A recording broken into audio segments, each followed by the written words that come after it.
From Damascus Gate's plateau to its walls and decorated old markets, the city of Jerusalem is rejoicing in preparation for the holy month of Ramadan. The atmosphere of Ramadan in the old city of Jerusalem has always been wonderful and distinctive. It carries great joy in terms of the huge influx of visitors, preparations, and decorations. A special atmosphere that distinguishes the city from others during the month of Ramadan, which is crowded with expatriates and worshippers before the sighting of the crescent of Ramadan.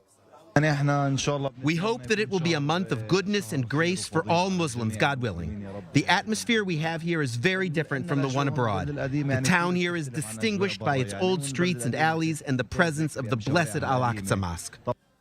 The Ramadan atmosphere here is not without tensions, as this year it coincides with the Jewish holidays, which explains the constant alertness and tension of the Israeli security services that threaten to affect commerce. At any moment you can hear about an operation happening. This is something that cannot be expected or predicted. Here, in the event that an operation takes place, the Israeli forces will close the street. The Israeli police, implementing the instructions of its minister Itamar Ben-Gvir, decided to send 2,000 personnel to secure the activities of the holy month in anticipation of a repetition of the violent events of previous years.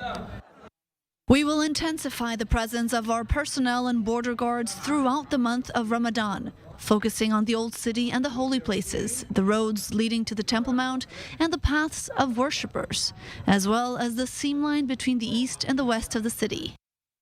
On our way to the courtyards of Al-Aqsa Mosque, the Israeli security forces were not enthusiastic about allowing the entry of journalists and cameras, apart from the refusal of many Jerusalemites to talk to us about the procedures due to the fear of persecution and its consequences, in light of the insistence of the right-wing government in Israel to show its sovereignty over the city and Al-Aqsa Mosque. It is a few days and the holy month of Ramadan begins in light of the escalation of security tension in the Palestinian territories and Jerusalemites' fear of provocative actions by extremist right-wingers turning into joyful extremism or imposing restrictions.